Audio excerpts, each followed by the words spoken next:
Hello, hello, hello, and welcome to another episode of For the Love of Sports. My name is Michael Rasile. I got my man Clyde Manns here with me, and this is the show where I get to talk about sports. I get to talk about business, and I get to talk about everything in between. Clyde, how you doing today, buddy?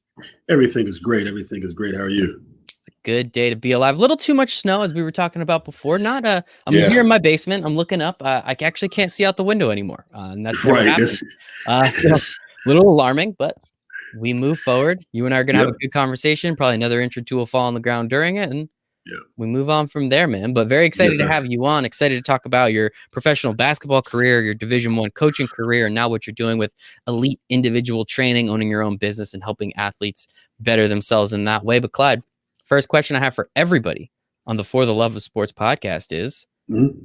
why do you love sports so much? Man, sports has been a part of my life since I was like 7 years old, 6 years old actually. Um, I started playing sports, and baseball was my game growing up. Baseball came into my life at a very, like I said, very young age. At the age of 7, my cousin took me around to the recreation uh, facility that we grew up at, called Ammon, and from there, the name Clyde Manns took off. So I played with the Cubs and Clarence Battle, who who's a pillar in my community. He was the head coach of the Cubs, and he worked at the recreation center and still worked there to this day. And at the tender age of 7, he put me at second base. My 12-year-old cousin was the shortstop, and we was like the dynamic duo. And from there, took off. I So love it, man. yeah, so sports has been a part of my life since I was a young child. Yeah, and I think that's the thing about sports is it gives people something to do, but it also teaches you a lot along the way. Yeah, Time management, discipline. We talk about it every time, and that's why I always love talking about sports business, because many of the people that come into the business side of sports played it in some way, shape, or form growing up. yes, And as you did, you played all the way up to you got paid to play, which is hmm pretty much every 7-year-old second dream. baseman's dream, right? Is to Yeah, actually eventually get paid. I don't know how much. But hey, man, if you're gonna pay me to play a game I've been playing since I was 7, that's a good day. yes, sir. Yes, sir. Yep, I yep, love it. yep. So with that, as we said, I know you and I spoke a little bit. You played football, you played baseball, you played basketball. Basketball was eventually the sport you ended up sticking with. Yep. What so this was a few years ago. I'm not going to try and age it too much, don't worry. But this was a few years ago. Things quite aren't the same as they were back then. What Yeah. was that professional level like? What was that semi-pro level like, essentially minor leagues? How do you find yourself in those circles? How do you kind of get your name out there? And I guess at what point did you realize, like, hey, maybe the NBA isn't for me, but there's still this opportunity overseas in some of these smaller leagues, and what made you go after that opportunity? Well, like you hit the nail on the head. Like every player's dream is to be in the NFL or NBA or Major League Baseball, whatnot. And after college, I played small college basketball, University of Pittsburgh at Greensburg, and a lot of guys don't even go anywhere to play after that. I mean, Division III, but it was always a passion of mine to get paid to play. When I graduated, and I played for a phenomenal coach named Matt Janik, who's known throughout the city of Pittsburgh and in Florida and whatnot, former Division I basketball coach himself. So I went there. But let me backtrack a little bit. So at a high school, I signed a letter of intent to go to Edinburgh University and play football. And then getting out of there, get out of my contract or my scholarship, and went to Pitt Greensburg and played basketball. And had a great 4 years at Pitt Greensburg. Won back-to-back conference championships as a junior and senior. Started 4 years, and so from there, you start contacting agents or whatnot and trying to get yourself out there. So that's how all this came about. Contacting agents or whatnot, sending game film out to different teams overseas and the whole nine, and then eventually end up signing with an agent, and he knew some people in the International Basketball League, which is called the IBL. And from there, it took off. He sent it to the Central Oregon Hotshots, the team I played with, and head coach and owner J.J. Anderson liked what he saw, offered me a contract.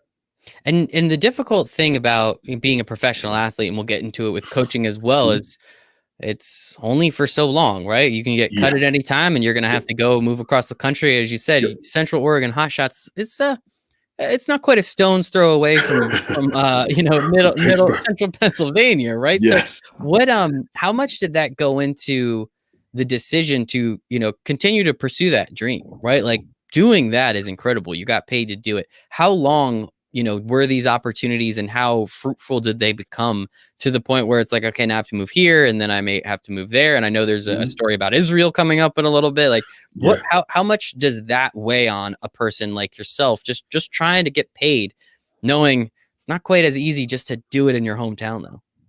Well, it weighs heavy because in 2003, I thought I had to deal with the Las Vegas Rattlers of the ABA, and that it didn't fall through.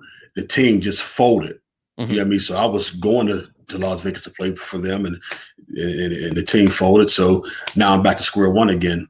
So I knew a guy, and he knew the head coach with the Brooklyn Kings, the United States Basketball League. I went to Brooklyn, New York, and the tryout was at Medgar Evers College. Played well, and about 2 weeks into camp, I turned my ankle. So by me not being a high-profile Hmm. Division One athlete, they're not going to wait for me to heal up, so I got released. So now I'm back to square one again. You know what I mean? So I'm like, should I continue to pursue this dream, or should I just let it go? You know what I mean?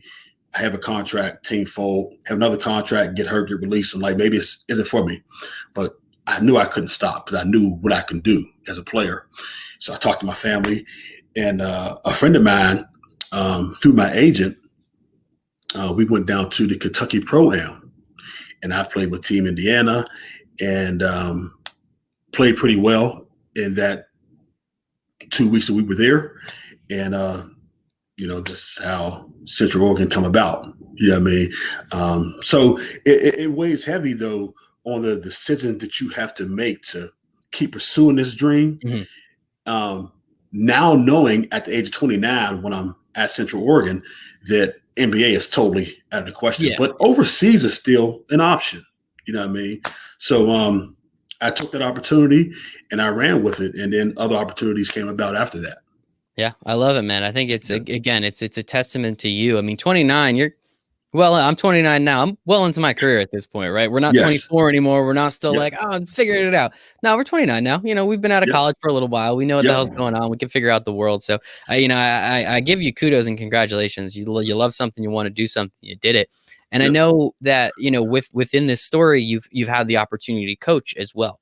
I know you Hmm. coached at a couple places, La Roche College for a few years. You eventually Yep. go to Penn State, Allegheny, Greater Allegheny at some point. I guess, Yep. was coaching always in the back of your mind? Was that always in the front of your mind? How did you view coaching, especially while still pursuing the dream of being a player?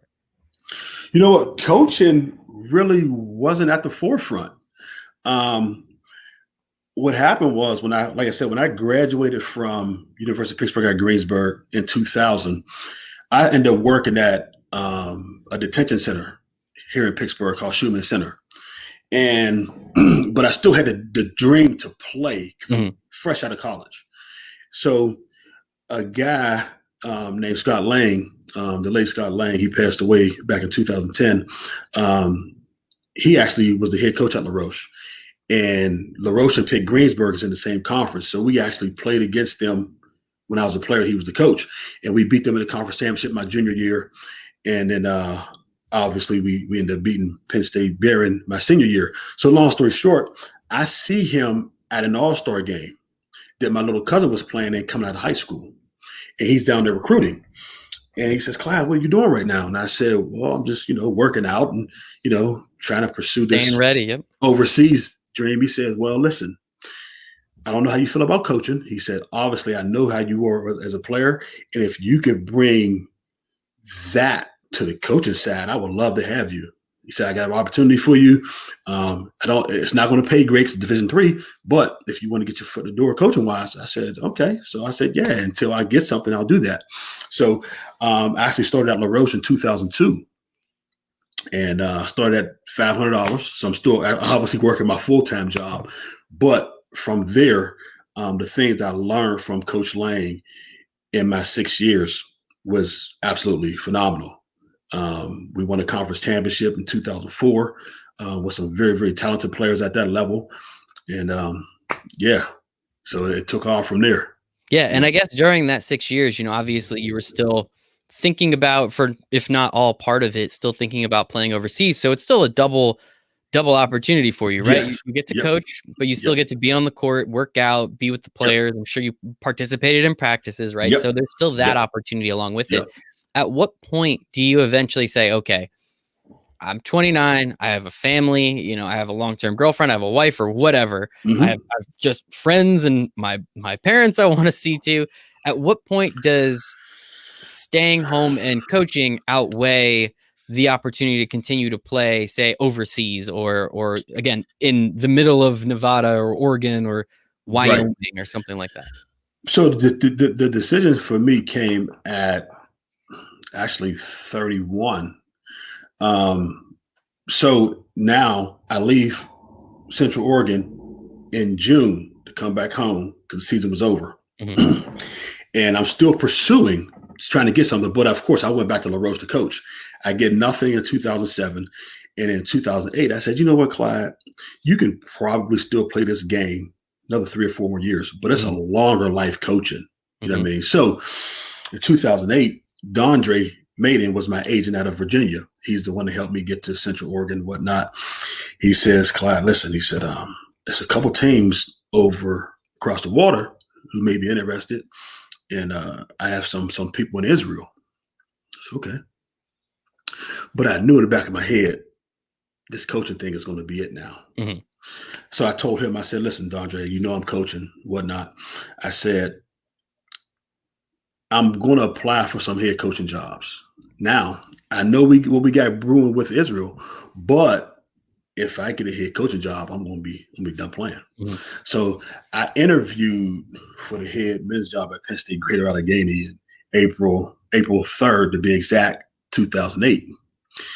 And I had a phenomenal interview. I mean, phenomenal. And it was one of those type of interviews, when you know. Mhm. Okay. So after the interview, the AD asked me, he says, do you have any questions for us? I was so confident that I knew I had the job.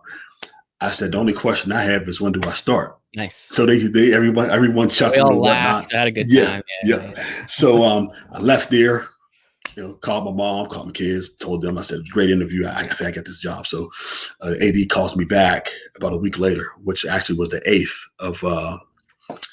of April. And he says, I want to offer you a second interview. So I went back on campus, met the chancellor, everyone else on campus. So at this point, I'm like, yeah, this is it. So before I left, we went back to his office. He said, I want to offer you the job to be the next head men's basketball coach at Penn State Greater Allegheny. I said, yes, I'll take it. So funny though, I get this opportunity April 8th, 2008. My agent calls me on the 12th and says, Clyde, the deal with Israel is finalized on April 12th, 4 days after. So now I got a decision to make. I'm saying I'm 31. It's my first head coaching job, and I know there's a longer life coaching. Mhm. So I told Dondre, I said, listen, I said, I appreciate it, Dre, but I'm going to hang the basketball shoes up. I said, I got a head coaching job. He said, when did this happen? I said, 4 days ago. He said, well, congratulations. Now, if Israel would have been, 8,000 a month, Mhm. you know what I mean, for 8, 9, 10 months, whatever the case may be, different story, but it was only 3,000 a month. I said, I can't leave and go across the water for 3,000 a month for 6 Mhm. months or Yeah. 8 months. You know what I mean? So I hung the basketball shoes up and got in the coaching full fledged. I love it, man. And so I'm kind of curious, just to play a little devil's advocate and look at it from the Mhm. other side. As you said, coaching is going to be there for the rest of your life, right? Yep. You're Yep. 31, you're at the end, unfortunately, of your athletic career. Mm-hmm. It must have been a pretty hard decision to do that, right? Because, hey, maybe you don't get this coaching job, but you still have the resume. You still have the Yep. opportunity. It's not like there's not going to be a coaching job in 3 years or in two Right. years or in another Right. year, right? So, Yep. so Yep. how Yep. difficult really was it, especially when you were told, hey, you have this opportunity. You can continue to play. We know it's the end of your Mm-hmm. career. You can have kind Mm-hmm. of a twilight, enjoy yourself. Like how much did that weigh into it, knowing like, as you said, coaching is longer, Right. but that's the whole thing. coaching is longer. You still only have a couple more years you can still play. For me, it wasn't a difficult decision because my entire goal as a kid growing up, it was I want people to know that I existed on this earth as a player, Mhm. and I got paid to play at whatever level it was. And for me, once I obtained that, it wasn't that I was satisfied, but I know I'm 30. If I was Yeah, 24 and got that opportunity, I would have kept going. 100%. Coaching would Yeah, have been, but at 31, I'm like, I got paid to play. People know who I am, not only in Pittsburgh, but now everywhere. I'm satisfied with it. mhm. And now hopefully I can make this coaching opportunity into another head coaching opportunity. Yep, So the decision for me to hang up the basketball shoe was easy. And of course, for us athletes or former athletes, that's a tough decision to make when you absolutely. had something you've been doing for so long. You know what I mean? But it was pretty much easy for me at that point. Well, congratulations. So many athletes don't get that decision. So many Yep. athletes are told you're done playing rather than Right. saying, I'm comfortable where I'm at. Yep. I'm comfortable moving on. So you're Yep. I don't like to use this word, but you're one of the lucky ones, let's say, Thank you. Clyde. You're one of Thank the lucky ones. you. So you spent about 6 years at Penn State, Greater Allegheny. So this is a Yep. Division III school. If you're not familiar, anybody, Penn State has a lot of sister campuses around. Yep. Normally, kind of 2-year schools, if I'm not mistaken. I think Exactly. I looked into going to Penn State. I'm from the area, so I'm a little bit more knowledgeable, but they have a bunch of them all around the state of Pennsylvania. I think they kind of creep into New York a little bit too, and Yep. Yep. so you essentially coached at one of those. Yep. And I mean, what is that like? So it's a D3 school. You have Yeah. there's some money somewhere up the food Mhm. chain. Yeah. How do you take advantage of that situation, knowing it's not just like a normal D3 school? It's one that carries a little bit of weight, knowing it's within that Penn State ecosystem, let's call it. Right. Well, and you're right. It's most of the Penn States, they started off as 2-year schools, Yeah. and some still are. Mhm. Okay. Um, and I think they've pretty much got away from that now. Okay. And they're all like all 4-year, but they have a 2+2 system, meaning that if there is a major that you declare and it's not at that particular campus you're at, you can start at that campus, but then you may have to go to another campus or go to the main campus. Mhm. So recruiting at that level was difficult, and retaining student athletes, Yeah. because I lost a lot of guys to that 2+2 system. Um, my leading scorer, my first 3 years there, who eventually end up graduating from another Penn State school, getting into football and making it to the NFL. Oh, Um, but I will get into that in a second. But I actually lost him to another Penn State school because he declared a major, which was administrative justice or criminal justice, and we didn't have it at Penn mhm. State Greater Allegheny, so he had to go to the Beaver campus to finish his degree up and play there. Same thing with my former point guard of mine. He was at Penn State, played baseball as well for 2 years, and he was a sophomore on my playoff team. But I couldn't retain him because of his major. He ended up going to Cornell University. Mhm. So it's kind of tough to retain student athletes.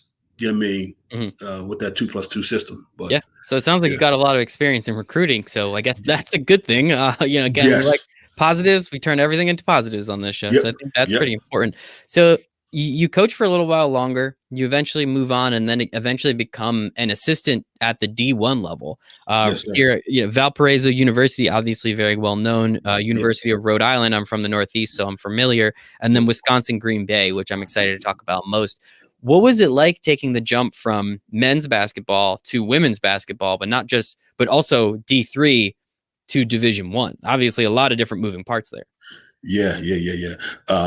But, coming from the men's side, after 16 years, and then transitioning to the women's side, it was different. It was tough, and not tough. It's just a different game. Yeah, of It's a course. different game. But I enjoyed everything on the women's side, and I tell family now, like, I could have spent the rest of my time on the women's side. You know what I mean? But like I said, the men's game is played above the rim. Women's game is played on the floor, but they're just as talented. Of I course. mean, they work just as hard. I mean, it's phenomenal basketball on that side of it.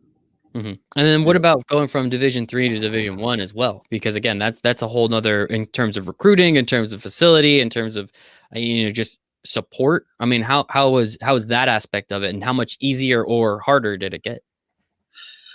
Um, I took the same approach, especially as far as recruiting goes, because dealing with Division 3, there is no scholarships. Everything's about relationships. You know what I mean? So I took that same approach going to the Division 1 side of it, and it's all about relationships. Even though we can offer money now and Mhm. whatnot, but I wanted to build a relationship with the student athlete and the parent the same way I had to do with Division 3, and I think it came a little bit easier for me that way, having to recruit Mhm. with no scholarships, now recruiting with scholarships. I mean, it's still a bidding war Of because course. all the schools in the country is lobbying for the same player. You know what I mean? So I think the recruiting side and the relationship piece is very, very important. Mhm. Yeah. And the other aspect that we were talking about with playing, and now we can kind of bring it over to the coaching side again. Mhm. Valparaiso, Indiana, University of Mhm. Rhode Island, Wisconsin, Green Bay, Green Bay, yeah. Wisconsin. So you're kind of moving all over the place again. And this Yep. was Yep. within short succession, if I'm not mistaken. Within 3 or 4 Yep. years, you had all three of these schools. Yep. How much does that run you down? Again, now you're a little older. Now you have your family, you have your kids. Like, how frustrating is that aspect of it? Just knowing that you're essentially on the road every single day of the year at that point. Man, it's tough. It's tough. Being away from family was the biggest thing. Of You know course, what I yeah. mean? I mean, because me playing in Oregon, I'm away from family, so I was used to that part. But when you start to get older, family becomes a little more important. Yeah. And if you can't have your support system with you, now you got to make a decision. You know what I mean? So um, when I left Valpo and went to Rhode Island, had a phenomenal time at Rhode Island. Spent 1 year there, and come back home to Pittsburgh, and get married. And my wife's here in Pittsburgh, but now I get the opportunity to go to Green Bay. And Green Bay I had a phenomenal time at Green Bay. A great program, top 25 program, pretty much every year. Um, one of the top teams in the Horizon League. And I've went on record to say before, I've coached with some very, very good coaches, phenomenal coaches. But Kevin Borstaff, the head coach at University of Wisconsin Green Bay, is a class act, and he knows his stuff. He's in a Hall of Fame, and if I could have spent a lot of my coaching career with him, I might be a little bit further along right now. But like you said, it comes a time when you got to make a decision. Is it going to be this or is it going to be that? And I chose family, and I'm happy with my decision. So, which leads me to EIT basketball. Hmm. Yep. Yeah, and it was essentially, I don't want to say it was born out of the pandemic, but it was, of course, it came with it, right? A lot of Yeah, people have changed their lives because of this pandemic, whether they lost their jobs or whether they found out as you did, not found out, but saying, I kind of want to spend more time with my family. I could yeah, continue this coaching career and we'll yeah, see where it goes. But at the same time, if I have the opportunity to spend more time with my family, we've all found that that's probably one of the things that we're going to do. And so you essentially stopped coaching at Green Bay. yep, Obviously, last year was, yep. no March Madness. A lot of stuff went down. This year's come back in some capacity for some schools. We're seeing top tier programs, like Duke's women's team. There's other teams Hmm. that are pretty much just saying, hey, this isn't worth it this year. Let's wait till next year, which, Right. hey, I wouldn't be able to do it. So kudos and Hmm. congratulations to them. Thank you. Yep, yep, What, yep. what made you, I guess, so was this just the drive to stay in basketball and say, like, there's no way I built up this whole resume and played my whole life and learned all this stuff to just, And do nothing. yeah, to not Right, do right. anything with it. So I guess, when did the idea for EIT, elite individual training, come, and when and how hard or easy was it to execute upon it? Well, it actually came about as soon as I left Green Bay because I knew I still wanted to be around the game some way. Hmm. And I said, you know what? How better to stay around the game than to give back what was given to you. Now, of course, you give back when you're coaching and whatnot. But my biggest thing was I've always love being in the gym with, giving my knowledge back to one or two or three athletes. You know what I mean? And I said, you know what? If I can do that, that'll give me the opportunity to stay around the game. And so I say, well, why not start my own training company? You know what I mean? I'm giving back. I'm still around the game, and I'm helping young people hone their skills, to get to the next level. You know what I mean? And I reached that, I guess, quote unquote, mountaintop of getting paid, and I want to help someone else reach that same goal. So, me starting EIT has been phenomenal. I started, of course, you start from the bottom. So I started with one client and had this guy for about a month. He was coming consistently. And then, word started getting out. And now I'm up to about 68 clients. And it's really took off for me. You know what I mean? So it's great. Yeah, congratulations. It is awesome. And I hope there's many, many more, because again, it's coming from that player's background, but you were a coach at the highest possible level in terms of college sports. You're going to know a lot more than, just your local high school average superstar athlete. Exactly. Yes. So I think that's very important for kids to understand, because not only can they come to you with questions about the game and how to do a pick and roll properly, but they can come to you and say, hey, coach, I'm looking at colleges. Hey, coach, I'm trying to figure out exactly the recruiting side. Is this guy kind of selling me a spoiled bag of goods, or what are we doing here? So I think that's an absolute part that needs to be understood a lot too. And, so in what's this? It's been about 8 months, if I'm not mistaken, 6 months that you've been doing this, right? Yeah, about 8 months. I started back in July of 2020, and now it's obviously February 1st. So yeah, and I've had kids from Ohio, Maryland, of course, Pittsburgh, where I'm from. So I mean, it's really taken off. But piggybacking off what you said, me being able to give them some knowledge on the recruiting side. Exactly. Me, being in it as a player, former player, me being in it as a former coach, and having the knowledge to give them things to look out for. Like you said, is this school selling me a dream? So I can tell you, listen, weigh your options. If you have any questions, you can come to me about it, because I'm going to be a straight shooter to you, because I was in it on both sides of the coin, as a player and as a coach. You know what I mean? So I can let you know if this guy or if this woman is shooting your dream or not. You know what I mean? And I think the players that I serve, I think they take kindly to that. So I love it, I'm man. very, very appreciative. And what have you seen in terms of successes from these players, the men and women that have come through your program, in terms of being recruited, in terms of upping their game? I mean, I don't know what the high school basketball situation is like in Pittsburgh right now. So you could tell us, like, how have you seen, especially these a weird 8 months to start and run a business, right? So like, what are some of the successes you've seen in terms of the players? Well, some of the successes, like one of my high school guys, he is like, I guess, the front runner for City League Player of the Year, which is, what I mean, to be recognized as one of the top players in your town is very, very good, and it's awesome accomplishment. But I told him, I said, now you got to talk when you get back, because everybody's coming for you. You know what I mean? From that standpoint, it's fun to be around guys who are getting these type of accolades. You know what I mean? Some of the college guys that I have, let me say, I don't want to say only my tutelage, but in the things that I'm giving them, but what they have learned up to this point from either their rec league coach or high school coach, middle school coach, whatever the case may be, and college coaches, and then being in the gym with me, I can see where they were before they came to me and where they're at now. And then, they tell me, coach, I did this in the game and it worked. And it's something that we worked on in the gym. It made me feel good. I'm like, I told you, everything we do in the gym, you can translate that to your real-time basketball game. And, when they do that and the things we work on actually work for them, make you feel good. I love it, man. Kudos and congratulations. Just in case, where can everybody find a little bit more information on what you guys got rocking on at EIT? Well, on Instagram, it's EIT_ Clyde Manns, and on Facebook, it's EIT basketball.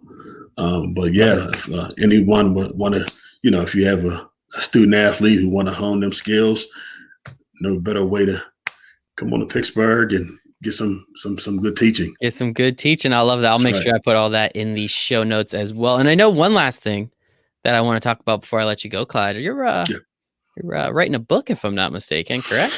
Yes. So I've been embarking on this for about 6 years now. Okay, and when you are talk about putting things together, Mm-hmm. sometimes you let it go by the wayside for whatever reason, family, job, whatever. So about 6 or 7 years ago, I said, I want to write a book. I want to write a book. So I started writing and then let it go. But now, since I'm home doing EIT, and it's given me a chance to reflect on everything that I've been through, my coaching career, my playing career, the whole nine, I said, I need to go ahead and get this done. Mm-hmm. So I started writing again back in, I want to say August, and I'm up to about 24, 25 pages now. So I said, you know what? When it's something that you want to talk about or something you have knowledge about, you want to put it out there. You know what I mean? So I'm in the process of writing a book, and I think it's going to be pretty good. I really got the notion from a former basketball college teammate of mine. He's written 3 or 4 books now. Mm-hmm. And when I seen him, I said, hey, you writing book? He said, yeah, I wrote my 4th book. I'm like, wow. I said, how'd you get into it? And he said, I just started writing. Everything that came to mind, I started jotting down. He said, so if you think about writing a book, when you think about something, just write it down. Because if you don't write it down, guess what? Yep. It's in there and then it leaves. Yep. So I start taking what he said to me and I start doing the same thing. And now I'm thinking about my elementary school, middle school, mm-hmm. Rec league stuff, high school stuff. And now everything is starting to come to mind. It's just flowing. So, so it's, I can't wait till I get this finished up, and I think it's going to be a really, really good read for people. I love it, man. Yeah, 25. So I recently wrote my book. Anybody out there listening, Winning in Sports Business, it's 99 cents on Amazon. I'll give you the $1, so you walk away with a book and a penny. That's not a bad deal if you ask me. I think there's a lot of value in there. I just want people to read it. 25 pages. It's like close to 10K words, man. So you're getting there. You got a little ways to go, but like you're getting there, man. That's awesome.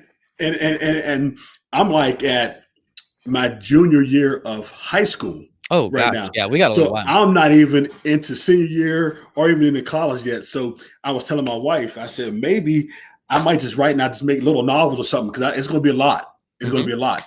I was joking with her because my wife just wrote a book, and I said, so you're not going to be the only author in the house. Love it. That's awesome, man. Yeah, it's cool. It's definitely it's a slightly, there's some ego involved, right? It's kind of cool. I'm a published author. Look me up. You can see my author page on Amazon right now. It's kind of cool. But really the whole reason why I wanted to write the book, and it sounds like similar to you, is I just want to share a lot of value. I get to interview incredible people like you all the time. And I've interviewed some amazing Fortune 500, CEOs and shit like that. Like they have information. Not everyone's going to listen to these podcasts or watch the videos. I could put it in a book, make it a little bite size, and add some other people to it. And there you go. You got some value in sports business. So I do love it, Clyde. Well, kudos and congratulations. I'm very excited to read it when it comes out. It's going to be a little while, understandably. It takes a minute to do this stuff, but kudos to you on that, man. I really do give you a lot of congratulations and everything else in your career. Excited to see what EIT turns into. And I mean, hey, man, you're well on your way. So congratulations with that too. Thank you. I appreciate it. Appreciate it for sure. A pleasure is all mine. One more time, where can people find you on the internet in case they want to give you a shout out or see what you're up to? Again, Instagram, EIT_Clyde Manns, and on Facebook, EIT Basketball. There we go. You can find me at Michael Rasile 1 on Twitter. Follow me there. But other than that, please give us a 5-star review or like and subscribe if you're on YouTube, wherever you're at. Just help us out. We're always looking for some stuff. So for Clyde, for myself, we all hope you make it a very wonderful, snowy rest of your Monday. Bye, everybody. Thank you.